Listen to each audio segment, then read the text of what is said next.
Bizarre Brain Comics. Oh.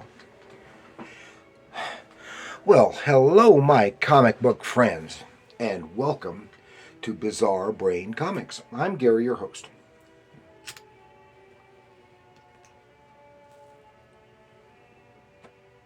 And this is where I like to take a look at some older comics, talk a little bit about the characters and creators, and examine the stories and the art. And this time, I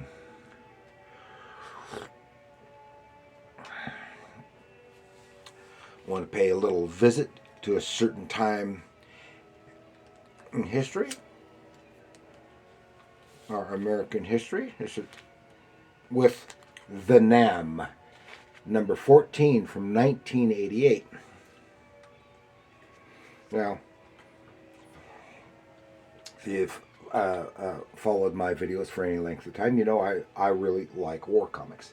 But I never got into The Nam, and I think part of it, of course, about the Vietnam War, I think part of it is because it was going on when I was growing up, and I remember seeing so much of it covered on the evening news, for example.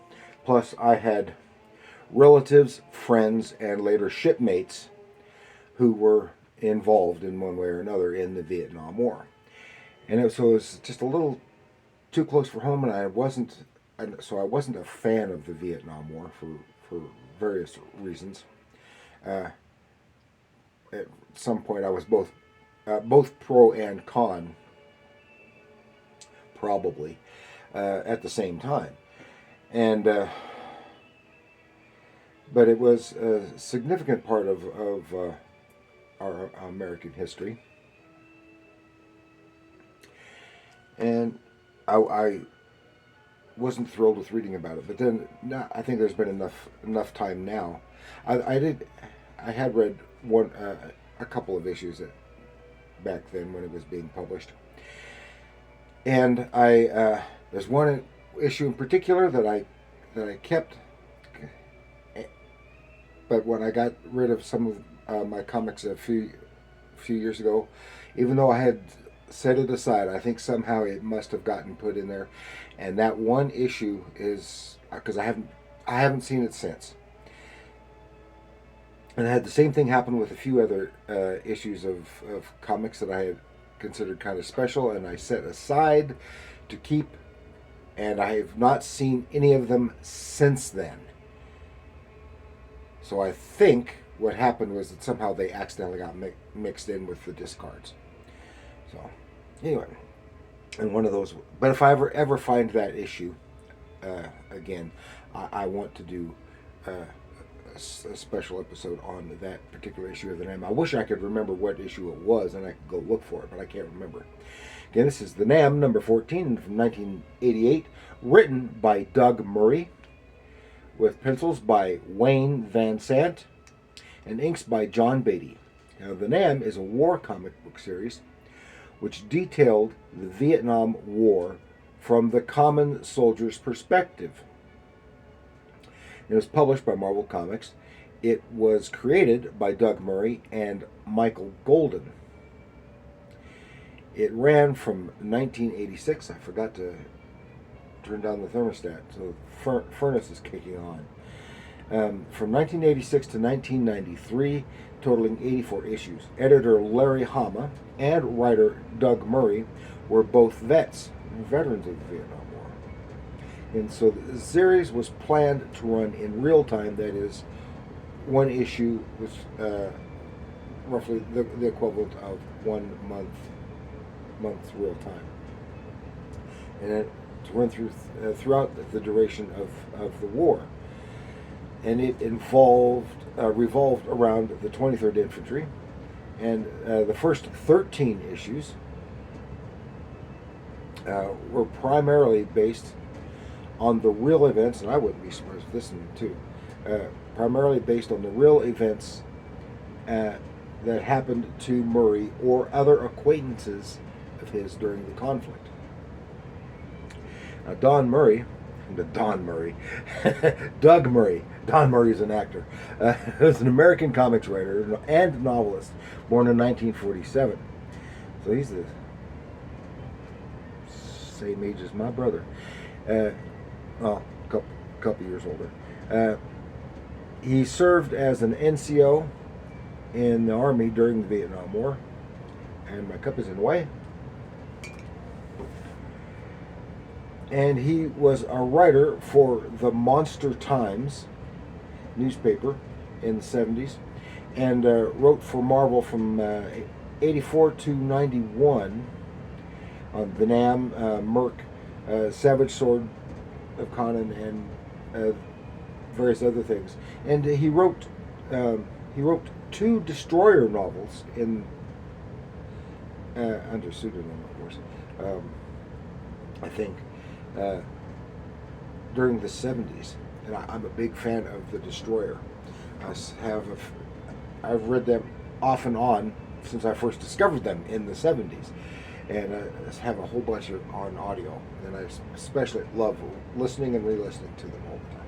So let us take a step back to the Vietnam War and pay a visit to our American soldiers in the Nam. Okay, here we go with the Nam number 14. And I don't know who did this cover. This is depicting a scene right from the story, and probably a type of similar scene which happened many times elsewhere during the war. And it says here, B Camp, if I read that correct. So I don't know who the cover artist was, but it was not our regular artist. So inside have our credits, and this issue is titled Fatigue Duty.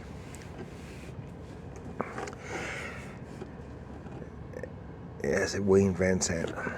And the story I liked. John Severin also did some of the art in some issues, and the one that I want is a specific John Severin issue, and I think his work would do so well for this stuff, because he was great with the war stories. Now, this is one thing that is considerably different in these than our regular stories, war comics, is that it's as I said, it's the boots on the ground, the common everyday soldier, but not like most of them the heroic and sometimes tragic story war stories like we see in Sergeant Rockets or Sergeant Fury, etc. This is just these guys trying to get by in their personal lives and how it's affected. So here, right there in the barracks at their camp, and this takes place in March 1967. And one of the guys comes in with a couple of big boxes, and he's so excited and says, "What's that?" And he gets a screwdriver, and it's big old speakers that he had shipped from home, and he gets it all set up. It's a record player, and he's got all these Elvis records, and he starts playing an Elvis tune. Says, "You ain't nothing but a hound dog," while he's doing air guitar and stuff. In walks the sergeant and the LT. Attention! And I said, "Attention!" They all pop tall. And this says, "My name is Allernick. I'm your new platoon leader. I volunteered for this duty because I'm the best infantry officer I know, and you're going to be the best too." So he's got the new platoon leader, new LT, new lieutenant, and he's introducing himself to them, and then said, "Since you're seeming to be enjoying yourself doing nothing, he puts them to work, and they're policing the area for cigarette butts, etc. And Wallace says, well, picking butts, why in the world does the Army think it's so important? I mean, a little rain and they'll dissolve. Well, then one of our characters here, I don't know his name, he starts telling a story. The whole issue is basically him telling stories. And this is a real BS story. He's telling a story. Now, this is neat because it shows some of the equipment and stuff. Very nice detail, the realistic look on the equipment and vehicles, etc., all through the whole series. And he's telling a story about how in London Nazi spy found a discarded pack of American cigarettes. He took it back. Their scientists were able to duplicate the exact tobacco formula and stuff, and then they tested it out on a prisoner, and they had poisoned the cigarettes, and so that'll work. So they send a whole shipment of American cigarettes via submarine to the spies in England. They're going to distribute them throughout the soldiers, and soldiers will be killed that way. Meanwhile, a bomber who had engine trouble and had to fly back over the channel had to drop its load before it could safely land, and accidentally bombed the submarine that was carrying the cigarettes, and and they only found out about the plot from survivors who had been taken prisoner, and rightfully so. I don't believe that. It's a bunch of BS. Here's another fine example of probably what the barracks, which they called hooches, looked like, as well as one of their vehicles in the yard. Then they're put to work doing some digging, and they're talking about they already hate this new officer, and they're talking about maybe fragging him, and fragging was an expression for accidentally on purpose killing your officer or NCO who is not liked by the troops.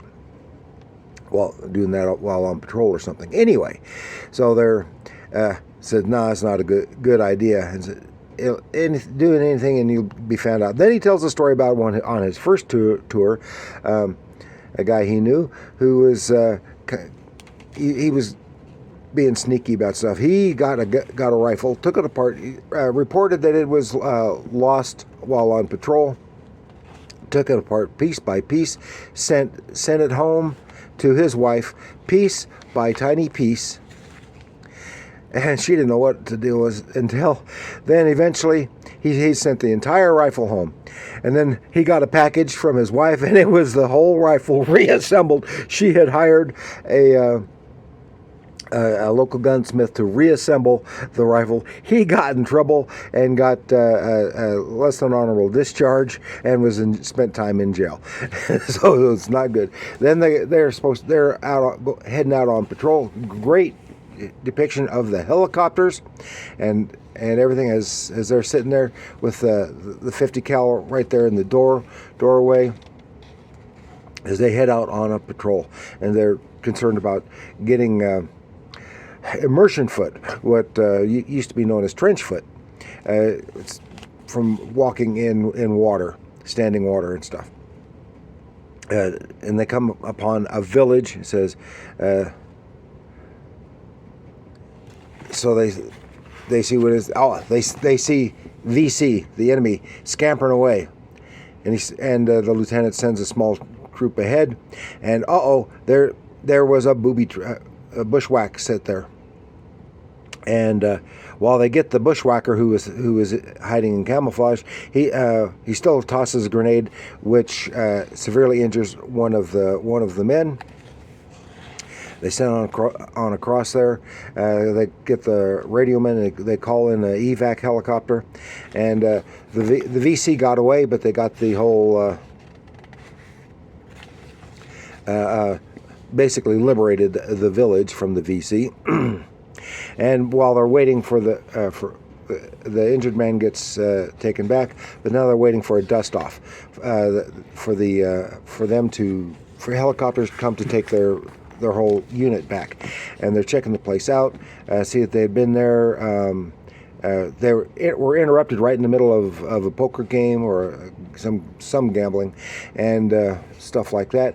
While they're waiting for the dust off, our storyteller tells another story about a time when he and his previous unit had liberated a village from the VC, burned it to the ground. And the VC had taken off and left a lot of orphans behind. So they took all the orphan kids to a Catholic orphanage, which had absolutely nothing, no amenities, nothing to actually help the orphans. So the soldiers, they got what they could, and they had their families from back home send them stuff, which they donated to the orphans to help them out. And he made him think about his own younger brother, who was getting up almost to draft age. He didn't want his brother to come there, even if he did get drafted. So he re-enlisted and volunteered to remain in Vietnam. So his younger brother, would not, because the Army wouldn't put another brother in the same as in the theater of combat. Two brothers with theater of combat. So they're going to meet the dust off, and he says, "Is that true?" He said, "Every word." And then later, when they he tells a story about the guy, the gunner who was injured in that encounter we saw earlier, how he had done the same thing to protect his younger brother, but his younger brother, while at home, got in an accident, had a brain hemorrhage, and he's in a coma back home. So it didn't actually work. It doesn't necessarily work out better for everybody. So they finally get back after their patrol, get back to their hooch, and their buddy breaks out his Elvis albums again. Says, "Gangway, I'm heading for the club." They're all getting out of there because he plays his music too loud. And I actually really, really enjoyed that. I like all the storytelling, both inside the story and the storytelling of the overall story. It's nice artwork, nice characterization, and so when it comes up, when I get a chance and get some inexpensive copies, I will pick up more issues of the Nam, and some of which I may share with you. So I've talked way too long, but I do want to thank you for joining me. Please like, share, subscribe, leave your comments down below. Did you read this at the time, or if you're we're too young or too young, have you read any of them since then? Were you a Vietnam vet? Any of that, let me know what you think of the Nam, the writers, and artists, etc. And thank you for joining me. Please, and remember, comics are art.